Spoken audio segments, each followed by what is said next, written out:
बिस्मिल्लाहिर्रहमानिर्रहीम। अस्सलाम वालेकुम। मैं Sheikh Abdurrahman advocate for you के चैनल से मुखातिब हूँ। आज का हमारा टॉपिक है कस्टडी ऑफ माइनर। बच्चों की कस्टडी हासिल करना माँ और बाप दोनों के लिए बाज़ औक़ात एक मोहब्बत का मामला होता है, शदीद मोहब्बत का, और बाज़ औक़ात किसी न किसी जगह पे एक ज़िद का मामला भी बन जाता है। लेकिन इसके हवाले से कानून क्या कहता है और शरीयत क्या कहती है, हम इसके ऊपर आज डिस्कस करेंगे। और पाकिस्तान के अंदर जो लॉ प्रैक्टिस किया जा रहा है बच्चों की कस्टडी के हवाले से, हम उसके हवाले से इन डिटेल आपको बताएंगे। अपने टॉपिक की तरफ जाने से पहले मैं एक रिक्वेस्ट करूंगा कि अगर अभी तक आपने मेरे चैनल को सब्सक्राइब नहीं किया तो काइंडली मेरे चैनल को सब्सक्राइब करें, ताकि इस टॉपिक से रिलेटेड और दूसरे टॉपिक्स के हवाले से नई वीडियोस आप तक पहुंच सकें। कस्टडी ऑफ माइनर, इस टॉपिक को गार्डियन एंड वार्ड एक्ट के अंदर सेक्शन 352, 354 ये डील करता है। और इसके अलावा जिस वक्त आपने बच्चे की कस्टडी के लिए गार्डियन कोर्ट के अंदर एप्लीकेशन फ़ाइल करनी है तो वो सेक्शन 25 के ज़रिए होगी। अगर मियाँ बीवी के दरमियान तलाक़ हो जाए और बच्चों की कस्टडी के हवाले से इशू क्रिएट हो जाए, अगर बाप ने माँ से बच्चों को ज़बरदस्ती छीन लिया हो, तो माँ के पास क्या रेमेडी अवेलेबल है, पहले हम उसके ऊपर बात करेंगे। माँ जो है वो बच्चों की कस्टडी लेने के लिए 491 की पिटीशन सेशन कोर्ट के अंदर फ़ाइल कर सकती है। और जो सेशन कोर्ट के अंदर ये पिटीशन फ़ाइल होगी, ये कोई बहुत लंबा चौड़ा प्रोसीजर नहीं होता। ये बहुत ही सिंपल 4 से 5 हेयरिंग्स मैक्सिमम के अंदर बच्चों की कस्टडी माँ हासिल कर सकती है। इसके अलावा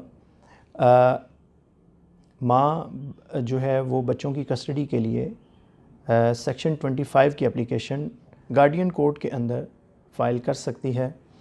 और उसमें फिर एविडेंस होगी, बच्चों से उनकी मर्ज़ी पूछी जाएगी। और अगर बच्चे अभी 2 साल से भी छोटे हैं तो फिर बच्चे की कस्टडी 95% माँ की तरफ जाएगी। और अगर बच्चे 7 साल या 7 साल से ज़ायद उम्र के हैं तो फिर कोर्ट उनसे पूछेगी कि क्या वो माँ के साथ रहना पसंद करेंगे या बाप के साथ। ये तो अब तक की जो डिस्कशन है ये तब उन चीज़ों के ऊपर है कि अगर माँ ने भी शादी नहीं की और बाप ने भी शादी नहीं की, दूसरी। और अगर माँ ने तलाक़ के बाद दूसरी शादी कर ली है और फिर वो बच्चों की कस्टडी के लिए अपने पहले शौहर के ख़िलाफ़ कोर्ट में केस फ़ाइल करती है, तो फिर कोर्ट चंद एक पॉइंट्स को मद्देनज़र रखते हुए फ़ैसला करेगी। नंबर 1 कि जो माँ है उसने अगर दूसरी शादी किसी ऐसे शख्स से की है जो आउट ऑफ फैमिली से है, जिसका डायरेक्ट कोई रिलेशन बच्चों से नहीं बनता, तो बच्चों की कस्टडी माँ को नहीं मिलेगी। और अगर उसने शादी पैटर्नल साइड पे या मैटरनल साइड पे की है तो बच्चों की कस्टडी मिलने के उसके अच्छे चांसेस हैं। इसके अलावा अगर माँ के पास बेटी की कस्टडी ऑलरेडी मौजूद है और बाप बच्ची की कस्टडी लेना चाहता है और माँ जो है वो दूसरी शादी भी कर चुकी है, तो बाप को बच्ची की कस्टडी कोर्ट की तरफ से ज़रूर मिल सकती है। क्योंकि जो माँ ने दूसरी शादी की है और जो उसका सेकंड हस्बैंड है वो बच्ची के लिए नामहरम है। चूँकि बच्ची ने फिर बाद में बड़े भी होना है, उसके लिए बहुत सारे मसाइल पैदा हो सकते हैं।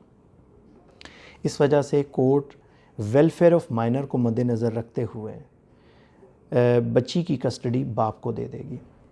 इसके अलावा अगर बच्चा सकलिंग बेबी है, यानी 2 साल से कम है और वो अभी माँ का दूध पीता है, और वैसे भी कुरान पाक के अंदर अल्लाह ताला का हुक्म भी है कि 2 साल तक माएँ अपने बच्चों को दूध पिलाएं, तो 2 साल तक किसी भी तरह कोर्ट बच्चे की कस्टडी बाप को नहीं देगी। इसके अलावा कुछ चीज़ें हैं जिनको कोर्ट वेलफेयर ऑफ माइनर की मद में देखती है, और वो माइनर बच्चे को बाप के हवाले भी कर सकती है।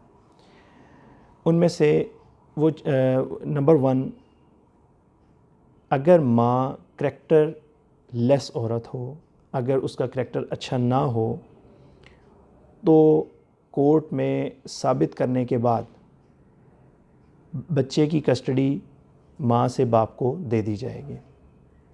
नंबर 2, अगर माँ के पास इतने वसाइल नहीं हैं, वो प्रॉपर तवज्जो नहीं दे पा रही बच्चों की अच्छी परवरिश के ऊपर, उनकी स्कूलिंग के ऊपर, उनकी खुराक के ऊपर, तो भी कस्टडी बाप को मिल सकती है। इसके अलावा अगर